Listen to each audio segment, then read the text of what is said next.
So welcome back everyone, Mike here. It is Saturday morning and we're not off to a very good start this winter. Let's see, it was Thursday, we had an ice storm and our power went out Thursday afternoon, I think 2-3 o'clock, something like that, and was out until about 11:30 or midnight Thursday night. We thought, hey, we're in the clear, right? Well, then yesterday it went out again first thing in the morning and has been out ever since. So yeah, no power, and it's pretty widespread around here from this ice storm that we had. We had the ice, and then we had some snow, and then the problem is not all the trees have lost their leaves yet. All the oak trees, you know, still had some leaves on them. So most of the down trees are from the oaks, from what I have seen, and that's a big problem. I mean, if we didn't, you know, if the leaves were off the trees, I think we would still have some power outages around here, but it wouldn't be near as bad as what they are now. So yeah, they're working all over the place. Well, actually, I haven't seen anyone from the power company yet, but I'm sure they're doing their best. It's very widespread. Tons of people without power. And I'm just coming down this side road here right now. I can see what our problem is. I'll show you here in a second.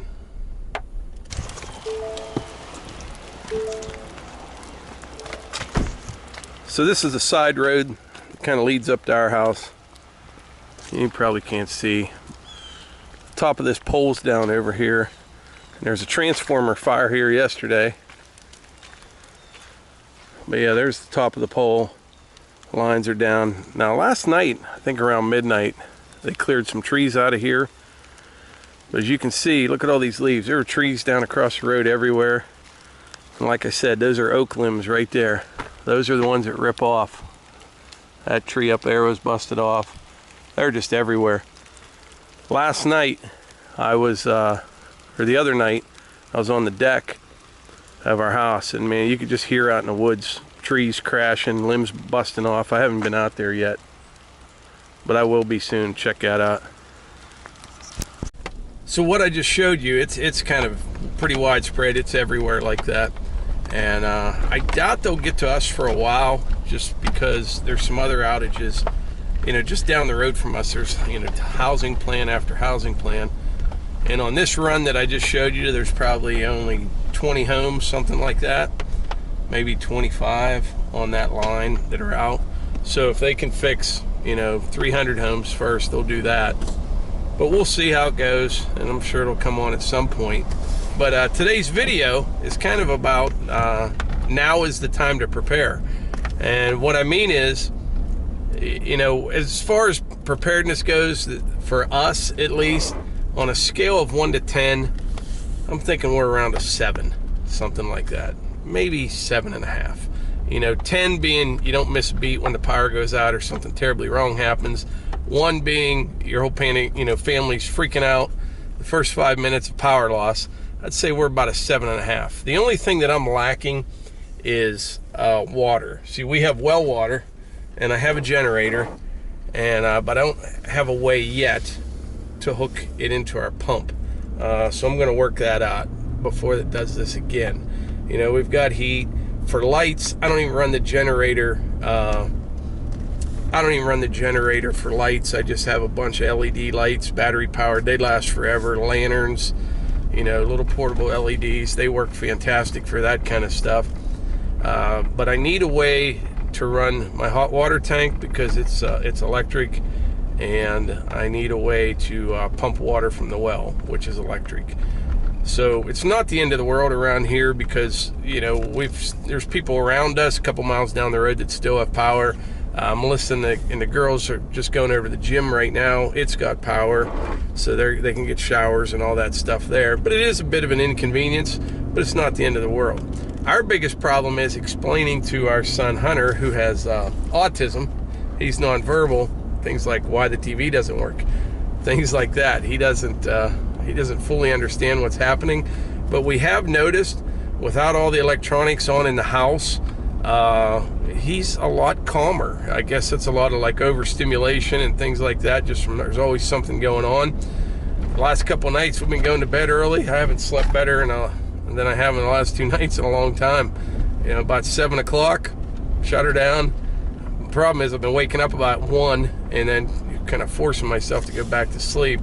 But yeah, I'm well rested, and hopefully things will get better here in the next couple days. We'll see. I just passed a couple roads that are closed.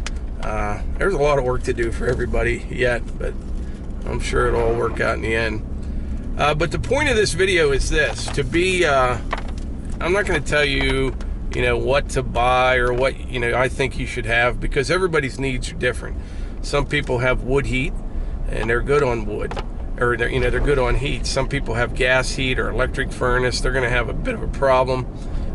Some people have city water. We have well water. That's our biggest hurdle right there, and I'll figure a way to get around that next time. But now is the time to prepare when you have power right now, because and it's getting to be Christmas time. So instead of maybe a bunch of crazy gifts for friends and family that that they're not going to use all the time, maybe get them something, some type of emergency preparedness stuff. There's several products out there that make life easier, even just small LED lights, little floodlights or little lanterns, things like that. If your friends or family don't have a wood burner, maybe you want to look into getting them like a Big Buddy heater or something like that, and some of those little 1-pound propane tanks. Those things will get you out of the woods. You don't want to use them long term, and if you have them, you also want to make sure that you have like battery powered CO2 detectors in your house, and keep them vented. They work really well, but I still think you should keep them vented, and I think that's what they recommend as well. But the point of this video is just to get people thinking. Like I said, now is the time when you have power and everything's going well. Now's the time to prepare when things aren't going so well, like they are around here right now. Now, one thing, we're lucky. Like I said, you can go a mile down the road, someone may have power, friends or family, some businesses around here. I'm actually going to McDonald's right now and getting everybody breakfast. That's the other thing. As far as cooking, I've got plenty of camp stoves, all that stuff, even down to little pocket rockets, things like that. But we're not to that point yet. It's only been 2 days. I mean, I'm not out in the woods, killing a deer right now and cooking it over an open flame. We're not to that point yet. But I'll tell you what, long term, that would be happening, because I could see it getting pretty rough, especially in winter. Summer, it's not the end of the world. Yeah, you're going to get warm without air conditioning, but winter's a little bit different. You got to worry about things freezing up, and there's all sorts of problems you can have. So anyway, like I was saying, the point of this video is just to get people thinking. I'm not going to tell you to go, you need to have one of these to make your life easier, because everybody's needs are different. So I'm not trying to sell you anything. I'm just suggesting that you go throughout your day, when you have electricity and you're just going through your normal routine, and pay attention to all the things that you're using. It may seem like nothing, but when you don't have power and it's not working, it may be a big deal for you. So I just kind of pay attention and start kind of preparing for situations like this. I'm going to get a little bit better. I'd like to get from about a 7.5 where we're at right now, up maybe 9.5. Who knows? Maybe even a 10, where I won't even miss a beat if the power goes out. And I've mentioned this a couple times in this video already. Although this is widespread outages, it's all over the place, there's still places that have power. And if I had to guess, I'm thinking it'll be maybe another 2 or 3 days before we get power. Don't know. Could come on tonight. I highly doubt it. Maybe tomorrow, but I think it's going to be a little while. But if this was, widespread over a huge area, massive power outages, it would be a much, much more severe situation. And I would definitely want to be a little bit more prepared than what I am right now. But anyway, I hope this video is helpful and it gets you thinking. And Christmas is coming up. Like I said, maybe make a list of things that you and your family need, or friends or extended family, and instead of giving gifts that are just like fun stuff, maybe get them something that they can really use when they really need it. But anyway, like I always say, if you enjoy these videos, please hit the like button, click subscribe, and share them with your friends. Thanks.